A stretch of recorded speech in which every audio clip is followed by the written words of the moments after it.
Halo Sobat Pintar, selamat datang di fitur AP Live bersama saya Kak Fahmi, tutor kimia kalian. Dan pada video kali ini kita akan membahas tentang soal-soal yang ada di tryout UTBK tahun 2021 yang ada di aplikasi Aku Pintar. Udah nyoba dikerjain belum nih? Gratis loh. Dan seperti apa soal yang akan kita bahas adalah sebagai berikut.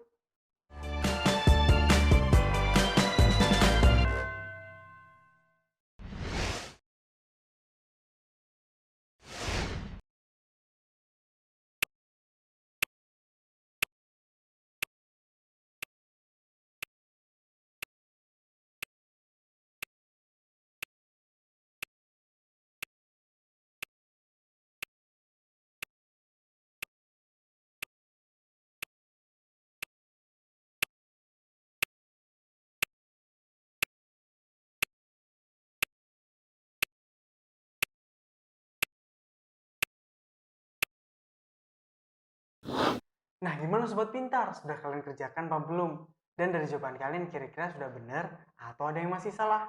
Yuk kita bahas. Nah, ini adalah soal pada materi sistem periodik unsur. Yang tanyakan di sini adalah datanya ada unsur X punya konfigurasi elektron 1s2, 2s2, 2p6, 3s2, 3p3. Pernyataan yang tepat berhubungan dengan atom unsur X adalah unsur X punya konfigurasi seperti ini, dan kalau kita lihat di sini dia punya elektron valensi atau elektron yang ada pada kulit terluar jumlahnya adalah 5, ya kan? Jumlahnya 5. Elektron valensi sama dengan 5.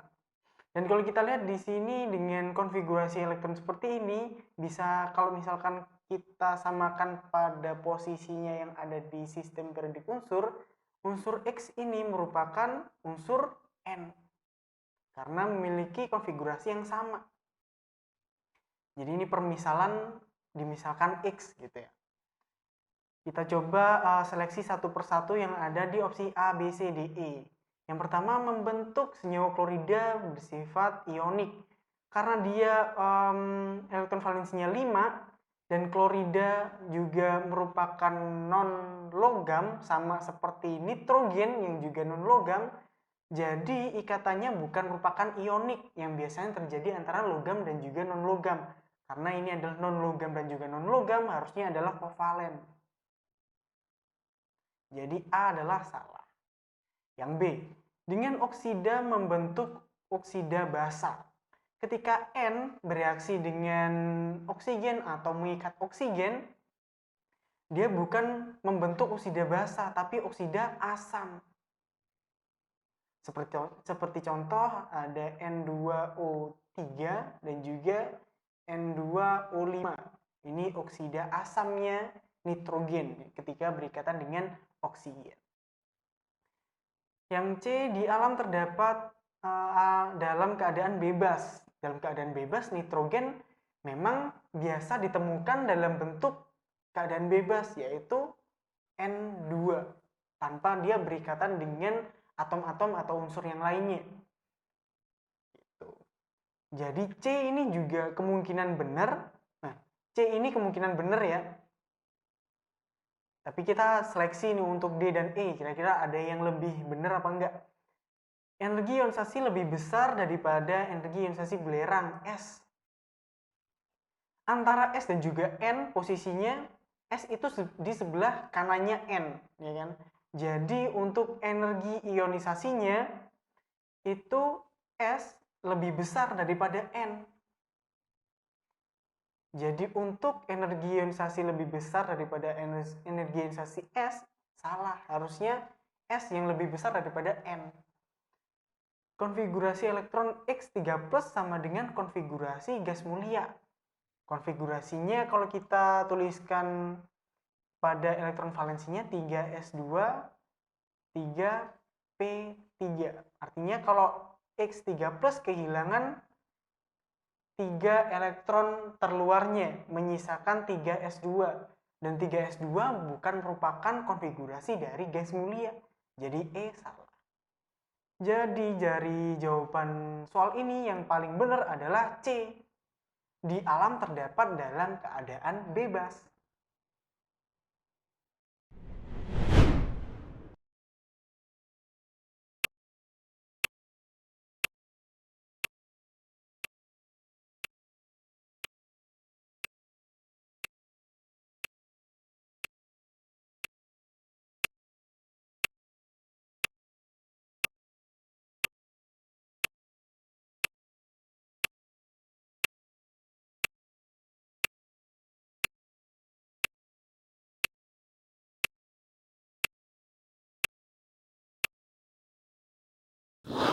Nah, gimana sobat pintar? Sudah kalian kerjakan apa belum? Dan dari jawaban kalian kira-kira sudah benar atau ada yang masih salah? Yuk kita bahas. Ini adalah soal pada materi kimia unsur ya, khususnya pada unsur-unsur periode ketiga. Anggotanya ada Na, Mg, Al, Si, P, S, Cl, dan Ar. Berdasarkan konfigurasi elektronnya, maka dapat dikatakan bahwa jadi kita harus seleksi di opsi A, B, C, D, E mana yang sesuai dengan apa yang ada pada unsur-unsur periode ketiga. Kita langsung seleksi aja nih. Yang A, Si dapat bereaksi dengan asam kuat dan basa kuat. Ketika suatu unsur dapat bereaksi dengan asam dan juga basa, menandakan bahwa unsur tersebut memiliki sifat yang namanya amfoter. Tapi sayangnya Si tidak memiliki sifat tersebut. Sifat tersebut dimiliki oleh misalnya Al, kemudian ada NH3 itu dapat bereaksi dengan asam dan juga basa atau memiliki sifat amfoter. Tapi Si tidak memiliki itu. Jadi untuk opsi yang A salah. Opsi yang B, energi ionisasi pertama Mg lebih besar dari Al. Di sini sudah Kak Fahmi gambarkan untuk grafik dari energi ionisasi pertama unsur-unsur periode ketiga nih. Dan kalau kita lihat posisi grafik Mg atau energi ionisasi Mg lebih tinggi daripada Al. Dari Mg ke Al turun. Jadi untuk opsi yang B ternyata sesuai atau benar. Tapi kita coba cek untuk opsi C, D, E. Apakah ada yang lebih benar? C, Ar merupakan unsur ion logam sangat elektronegatif. Coba kita garis bawahi, di sini ada keterangan ion logam. Padahal Ar itu apa sih? Gas mulia, bukan logam, ya kan? Dan juga bukan sangat elektronegatif, tapi dia lebih ke stabil karena dia gas mulia. Jadi C salah. D, Na, Mg, dan Al merupakan oksidator kuat. Kebalikannya justru, bukan merupakan oksidator, tapi lebih ke reduktor. Jadi untuk Na, Mg, Al salah. Yang terakhir, P dan Cl cenderung membentuk basa. Kalau kita pernah melihat suatu senyawa yang namanya HCl, ada Cl-nya juga kan? HCl itu adalah asam klorida, bukan cenderung membentuk basa jadi untuk Cl dan P. Jadi untuk opsi yang E salah. Jadi bisa kita pastikan bahwa jawaban dari soal ini adalah B. Energi ionisasi pertama Mg lebih besar dari Al.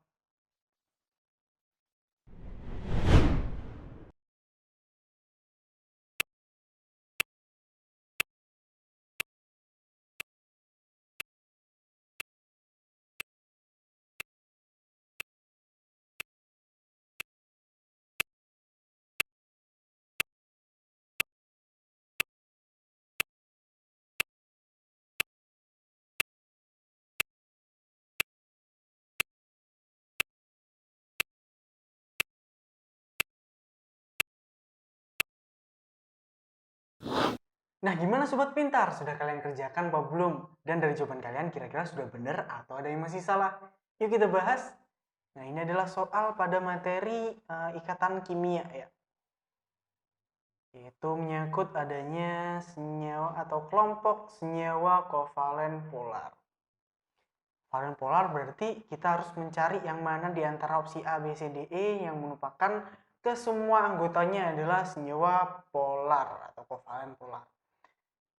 Senyawa polar itu tandanya apa sih?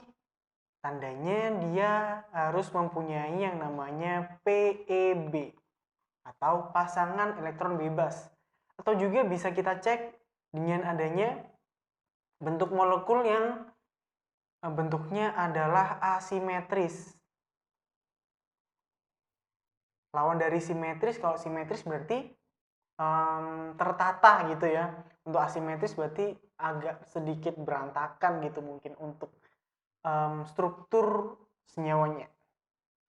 Jadi kalau di antara unsur senyawa-senyawa ini di mana kelompoknya terdapat yang nonpolar atau tidak punya PEB atau bentuknya simetris, berarti bukan itu jawabannya. Kalau kita lihat di opsi yang A, H2O polar, CO2 nonpolar karena dia tidak punya PEB. Jadi bisa dipastikan A adalah salah. Dan Cl4 juga bukan merupakan polar. Yang B, N2, PCl5, CH4 justru jelas karena tidak punya PEB. Jadi B salah. N2 juga merupakan senyawa yang nonpolar. Yang C, PCl3HF dan CHCl3. Di sini PCl3 tidak punya bentuknya adalah asimetris. Kemudian dia juga punya PEB, HF asimetris. CCl3 juga bentuknya asimetris atau dia asimetris ya karena kalau dia mengikat 4Cl jadinya simetris atau ketata. Tapi ketika dia mengikat Cl-nya diganti oleh H, jadi udah tidak rapih lagi kan untuk bentuk strukturnya, jadi asimetris. Bisa jadi C jawabannya. Untuk H2S dia senyawa nonpolar. Ya nonpolar ya. BCl2 ionik malah bukan kovalen, jelas salah ya. Untuk yang E, NH3, SM6, SF6 dia sifatnya nonpolar karena dia tidak punya PEB. Jadi E salah. Jadi bisa kita pastikan bahwa jawaban dari soal ini adalah PC ya. C, jawabannya C. PCl3, HF dan CHCl3. Dilingkari dulu ya. Jawaban dari soal ini adalah C.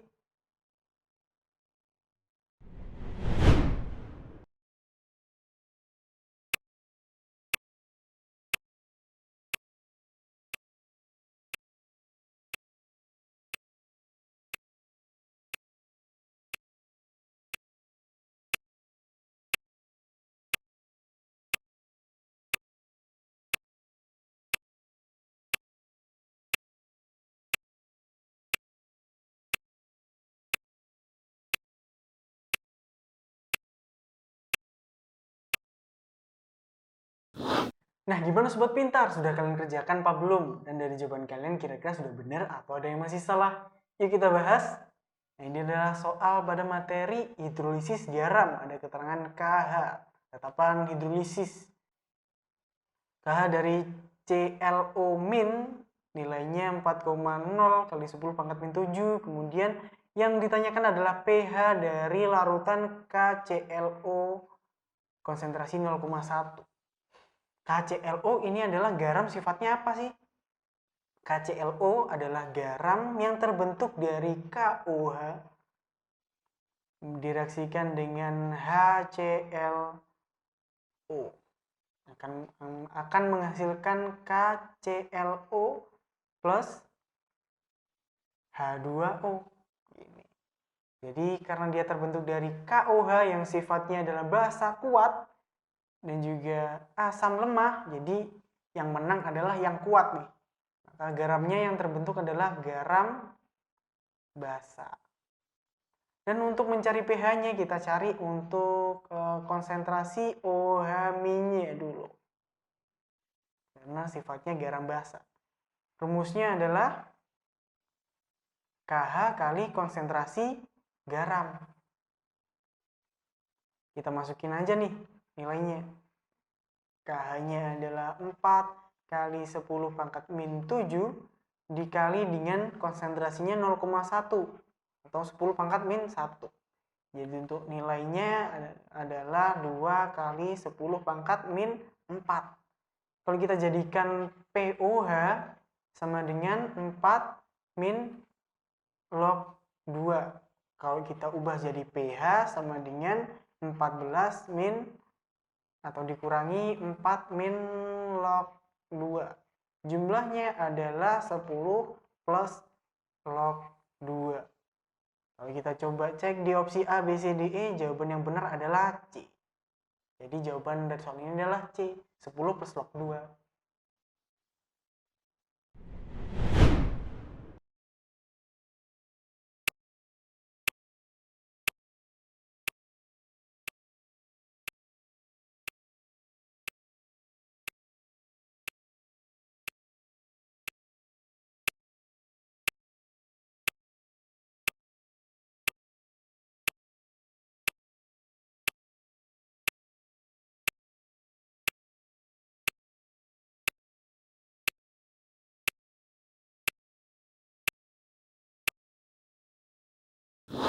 Nah, gimana sobat pintar? Sudah kalian kerjakan apa belum? Dan dari jawaban kalian kira-kira sudah benar atau ada yang masih salah? Yuk kita bahas. Nah, ini adalah soal pada materi perhitungan kimia atau lebih tepatnya stokiometri ya. Di sini di data soal terjadi dua buah reaksi secara bertahap. Reaksi Na direaksikan ke C2H5OH menghasilkan C2H5ONA plus setengah H2. Ini sudah merupakan reaksi yang setara. Jadi kan Na direaksikan dengan etanol kan ini. Kemudian dari hasil reaksinya gas hidrogen nyata ini di reaksi yang pertama dibakar atau direaksikan dengan oksigen sehingga membentuk gas H2O. Nah, volumenya ini yang kita cari. Langkah yang pertama kita cari dulu untuk mol Na-nya dulu nih. Mol Na sama dengan untuk mencari mol massa per AR ya. Massa dibagi AR. Massanya berapa sih? 4,6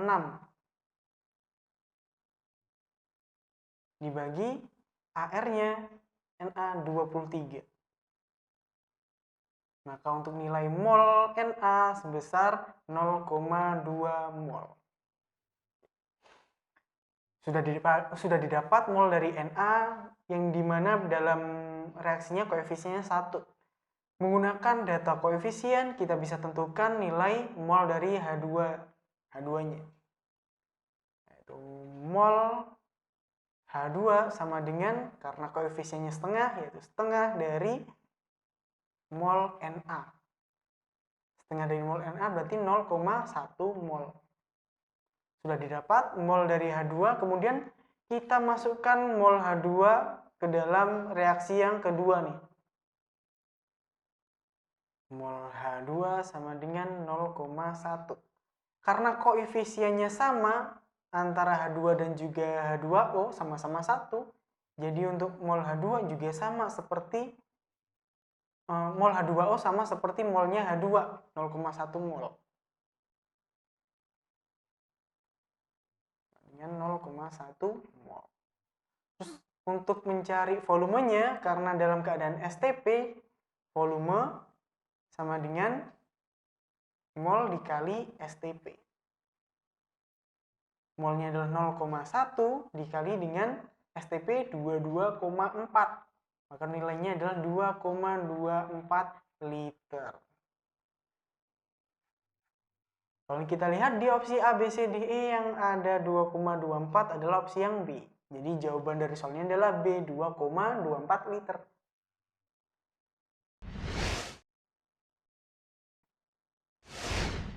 Nah, kita tadi sudah selesai membahas beberapa soal yang ada di tryout UTBK tahun 2021 yang ada di aplikasi Aku Pintar. Semoga pembahasan tadi bisa bermanfaat bagi kalian dan dapat membantu proses belajar mandiri kalian di rumah. Nantikan kelanjutan pembahasan lainnya di episode-episode selanjutnya. Belajar pintar bersama Aku Pintar. Sampai jumpa.